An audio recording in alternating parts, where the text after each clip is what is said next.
241 अब तक हमारी बहनों ने ज्ञापन दे चुकी हैं, लेकिन सरकार के अभी तक कोई जू नहीं रहेंगी। उसने कोई बच्चों को छोड़ के आइए, कोई अपने बूढ़े माँ बाप, कोई अपने बूढ़े सास ससुर, घर बैठे जो बूढ़े हैं लोग, उनके पेंशन के पैसे बढ़ा दिए और नरेगा पे जाते हैं उनके पैसे बढ़ा दिए। सरकार की ये सोच है कि महिला शक्ति कमजोर है, जबकि हम कमजोर नहीं है। ये देखिए, आप मतीस थोड़ा सा दिखाएं, इनका ये कार्ड है, उमा बेरवा है। कहाँ से आई उमा? जब सभी विभागों के कर्मचारियों की पदोन्नति होती है, प्रमोशन होते हैं, तो एनएम का प्रमोशन क्यों नहीं होता है? बोलो बोलो बोलो।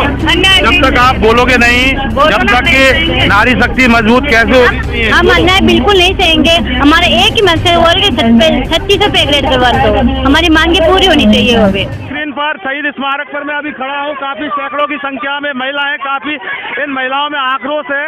और आप देख सकते हैं कि राजस्थान के अलग अलग जिलों से, अलग अलग जगह से ये महिलाएं इकट्ठी हुई हैं। और आप देख सकते हैं कि इनके सर पर ये टोपी है और ये LHBANF संघ ऑफ राजस्थान से ये है महिलाएं।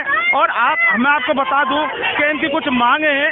एक पदोन्नति की मांग है, एक पे ग्रेड की मांग है, और इनका जो पद है उसको परिवर्तन के लिए ये महिलाएं खड़ी हैं, काफी आक्रोश है।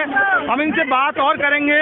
आप कहाँ से आई हो आंटी जी, कहाँ से आई हो? मैं जिला अजमेर से आई हूँ, जिला अध्यक्ष हूँ। गर्मी में क्यों परेशान नहीं हो आपने आने के लिए?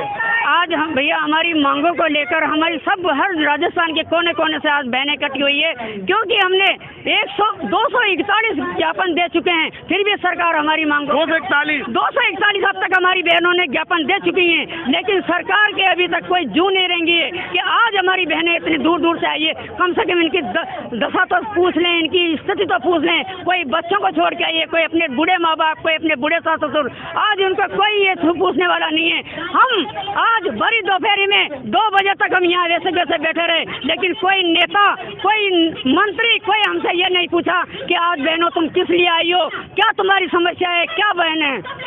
इसलिए हम मीडिया प्रभारियों से हम यही रिक्वेस्ट करते हैं कि हमारी ज़्यादा से ज़्यादा मांगे साहब के पास पहुंचाया जाए, सीएम साहब के पहुंचाया जाए। आज नर्सिंग डे, सबसे बड़ा नर्सिंग डे आज, जो मंत्री जी आज वहाँ ऑडिटोरियम में बैठकर नर्सिंग डे मना रहे हैं, आज हमारी बहनों से पूछने वाला कोई भी नहीं है। कोई हमसे आके नहीं पूछ रहा है कि तुम क्यों नर्सिंग डे मना रही हो। क्या देख सकते हैं, काफी आक्रोश है।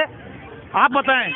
सर, मैं भीलवाड़ा जिले से आई। मेरी एक ही निवेदन है कि घर बैठे जो बूढ़े हैं लोग, उनके पेंशन के पैसे बढ़ा दिए और नरेगा पे जाते हैं उनके पैसे बढ़ा दिए, और जो कर्मचारी जिनकी पेंशन बढ़ा दी, तो हम तो घर घर जाके उनको गोली दवाई देते हैं, उनको बांटते हैं, जाते फिरते हैं। उनकी जो भी बीमारी है वो समस्या हम लेके डॉक्टर को दिखाते हैं, बताते हैं।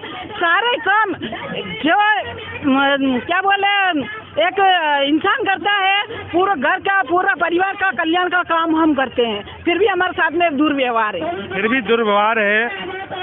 गहलोत सरकार वाकई बहुत दुर्व्यवहार कर रही है इन महिला नर्सिंग कर्मचारियों के साथ, और काफ़ी आक्रोश है, क्योंकि सरकार अंतर्राष्ट्रीय नर्सिंग डे है उसके बाद भी इनके बीच में नहीं आई, इनसे मिली भी नहीं, और मात्र छोटी छोटी सी मांग है। और अपने घर परिवार, अपने पति, सास, ससुर, बच्चे, यानी पूरे परिवार को छोड़कर यहाँ जयपुर में कोई पिकनिक मनाने नहीं आई, ये अपने हक अधिकार की बात करने के लिए सरकार से आई हैं। हमारे साथ एक, आप कहाँ से आई हो? सर, मैं टोंक जिले से आई हूँ। नाम बता दो आपका।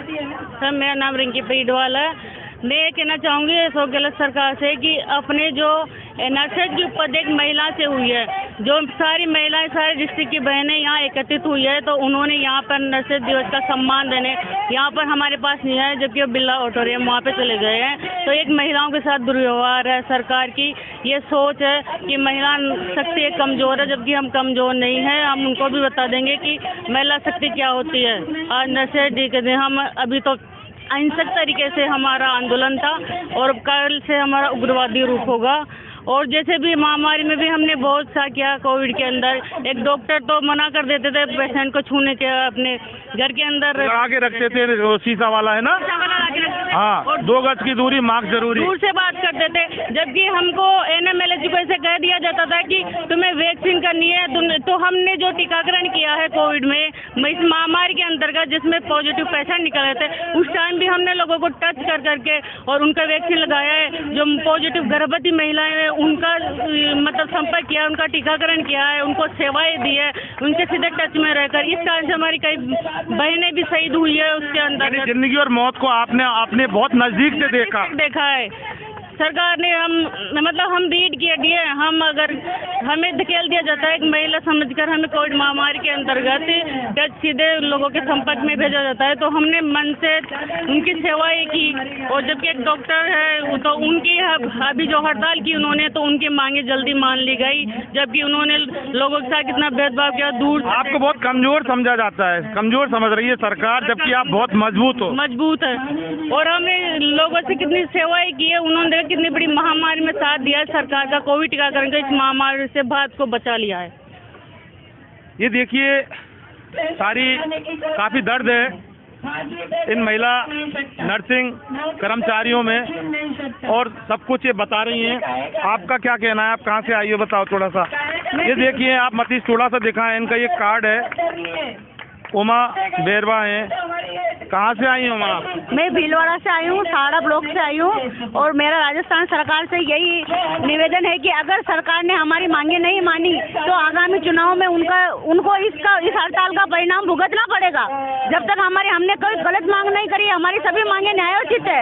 जब सभी विभागों के कर्मचारियों की पदोन्नति होती है, प्रमोशन होते हैं, तो एनएम का प्रमोशन क्यों नहीं होता है? जीएनएम का कर दिया बदनाम, सबका परिवर्तन कर दिया, हमारा बदनाम परिवर्तन करने में क्या आपत्ति है सरकार को? सरकार क्या चाहती है हमसे? हमने ऐसा कौन सा काम है जो हमें फील्ड में बताया और हमने नहीं कराया? तनख्वाह भी नहीं बढ़ा रही, हमारी पे ग्रेड हम चाहते हैं कि 3600 हमारी पे ग्रेड हो, LHE की 4200 पे ग्रेड हो। जब एक STC करने वाले टीचर को वो 3rd ग्रेड से ड्यूटी ज्वाइन करता है और 1st ग्रेड से वो रिटायर होता है, और एनएम है जो वो एनएम से ही ड्यूटी ज्वाइन करती है और एनएम पर से ही रिटायर हो जाती है। ऐसा अन्याय हमारे साथ क्यों हो रहा है? बहुत बड़ा अन्याय हो रहा है। क्या कहना चाहती हो आप? अन्याय सहोगी क्या? बोलो। जब तक आप बोलोगे नहीं, जब तक कि नारी शक्ति मजबूत कैसे होगी? आपको पता है कैसे बोल रही हैं? हम अन्याय बिल्कुल नहीं सहेंगे। हमारे एक ही मकसद हो रही है 3600 पे ग्रेड करवा दो, हमारी मांगे पूरी होनी चाहिए। सभी विभागों को नाम दिए दिए, हमें तो नहीं सारे काम करवाए। अगर आप चाहते हो खैर पाना है, काफी दर्द है, लेकिन आक्रोश भी एक तरफ है। और इनका कहना है कि मुख्यमंत्री अशोक गहलोत बिरला ऑडिटोरियम में जाके मना रहे हैं, लेकिन यहाँ पर इनकी तरफ देखने के लिए भी नहीं आए, और मात्र छोटी छोटी मांग है। और ये वाकई जिंदगी और मौत के बीच में जूझ के अपना इन्होंने काम किया है, और कईयों ने अपनी जान भी गंवाई है। कोरोना में इन्होंने साफ कुछ देखा है, और जनता के बीच में जाके जनता की मजबूरियां समझती हैं, घर घर जाकर गोली दवाई टीका सब कुछ अपना काम करती हैं। लेकिन फिर भी सरकार पता नहीं क्यों इनको उपेक्षा इनकी कर रही है, उपेक्षा का शिकार इनको बनाया जा रहा है। और लेकिन अब ये इकट्ठा हो चुकी हैं, इनके समझ में आ गई कि अगर सरकार इस तरह से नहीं मानेगी तो सरकार को मनवाना भी जानती हैं और अपना आक्रोश भी दिखाना जानती हैं, और सरकार को समझाना भी जानती हैं। तो अशोक गहलोत मुख्यमंत्री, अगर आप हमारा ये वीडियो देखें तो ये देख लें कि कितनी सारी महिलाएं ये आपको समझा देंगी, या तो आप समझ जाइए और इनकी मांगें वो मान लीजिए, क्योंकि इनकी मांगें बहुत छोटी छोटी हैं, और उससे उन मांगों को मानने से आपके खजाने में और आपके सिस्टम में कोई भी परिवर्तन नहीं होगा, आपका खजाना बरकरार रहेगा। और अगर जनता ने चाहा तो फिर इनका ये भी कहना है कि अगले चुनाव में ताकत दिखा देंगे। मतीश पारिक के साथ इन्वेस्टिगेशन मीडिया और न्याय स्तंभ के लिए मैं जितेंद्र शर्मा।